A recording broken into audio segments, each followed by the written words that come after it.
Hey Queens, welcome back to Gears and Queers. I'm Chris. Jake is behind the camera at a minimum distance of 6 feet away from me, and I definitely do not have alcohol in this sparkling water here. Not that I need alcohol to talk about my 2007 Infiniti G35 that I've had for about 5 years now and has been hit so many times. Let's get into it.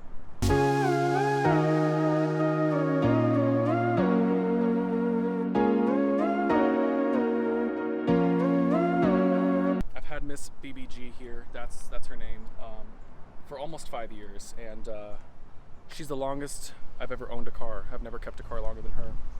And when I got her, it was because I was replacing my Scion TC. It was a 2010. I thought it was kind of like boy racer-y, and I wanted to be an adult.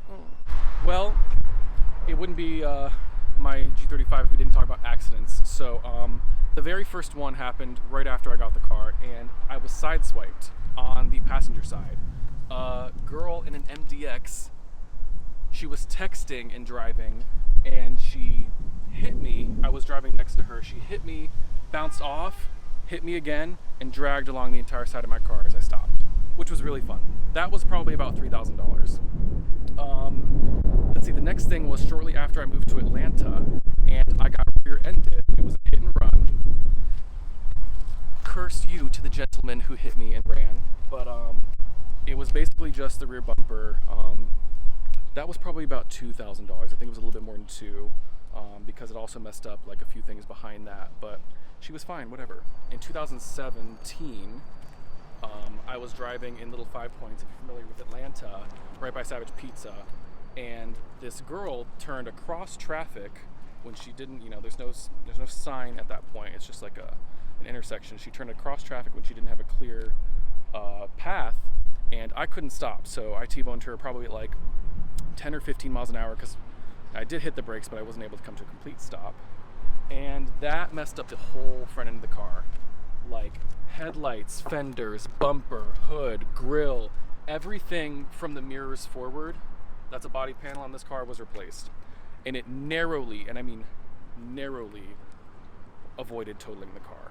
I think the value at that time from my insurance company was like $10,000, and it was $9,500 to fix it. So it probably should have been totaled, and just you wait, the story didn't end there. The next installment in our saga here happened in this localized area. It's apparently a known design flaw in the door handle of Infiniti models where they can be broken into. Basically, you just mess with the door handle, and you can trick the car into thinking it's being unlocked with the key. So it just unlocks, no alarm, and thieves have access to all of your possessions. Fortunately for me, I don't keep anything of value in my car, which itself is worth about $3, so I was fine, except for the $1,800 in damage that ensued from them bending the door skin. The handle was messed up, and blending it with the nearby panel. That was super fun. Not long after that, that happened in 2019. So I can't remember. This must have been like early part of 2020. I was seeing a gentleman, and his roommate was backing out of the parking spot in front of their townhome, and dragged his bumper across the back, my rear driver door here, and kind of hit the quarter panel as well.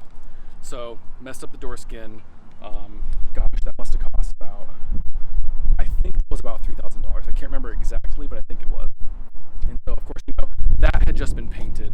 They had to redo that to match this, and I'm still fighting with them about the color match between the quarter panel and the trunk lid. But wait, there's more.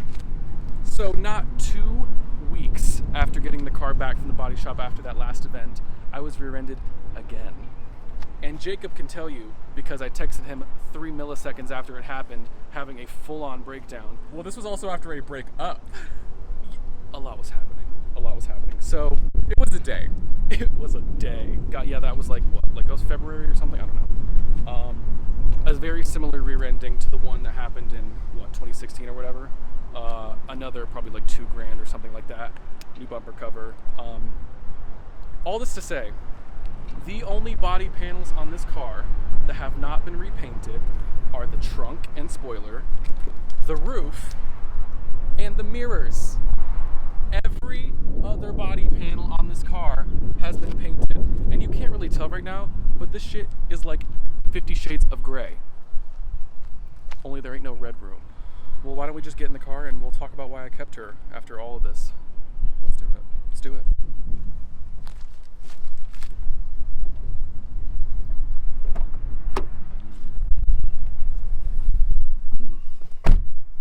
Hear that thunk?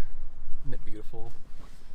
Now, I feel like a lot of people would probably have ran and, far away screaming if they had a car that was actively trying to kill them, as this one clearly is to me. But some of the things that have kept me like in this car are just like, number one, the way it drives. Like back in the day, this was very much a serious competitor to the E93 series, challenging its title as the definitive sports sedan. I think the coupe won a car and driver comparison at one point. Yeah. I mean, she was serious business. Infiniti since then has fallen by the wayside a little bit, and that's very sad. But this car, this is a 2007, was very much the real deal. Has like over 300 horsepower. I think the transmission is very well suited for the car. Handling, it's like 50-50 weight distribution. Drives beautifully, and I love her. Also, very reliable. This thing has like 175,000 miles as of last week, and had one check engine light, as you saw in our previous video. That has since been fixed. Maybe. Who knows? One in that entire time. I've had it since 100,000 miles or so. But I think, based on the records before that, she was great before. And we're coming up on 200, and everything works. Like, transmission is great, AC, everything. The biggest, and I mean biggest, drawback of this car is the cracked dashboard. They all do it. It's disgusting. It's ugly. Acura, Infiniti, Nissan, Lexus, all of that same period of time use this supplier. And it's something to do with the glue.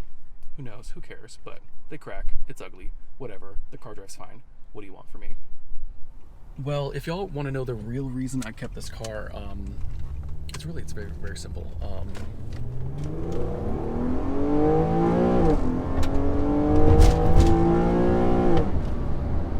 And there you have it. That sound. The rev matching downshifts.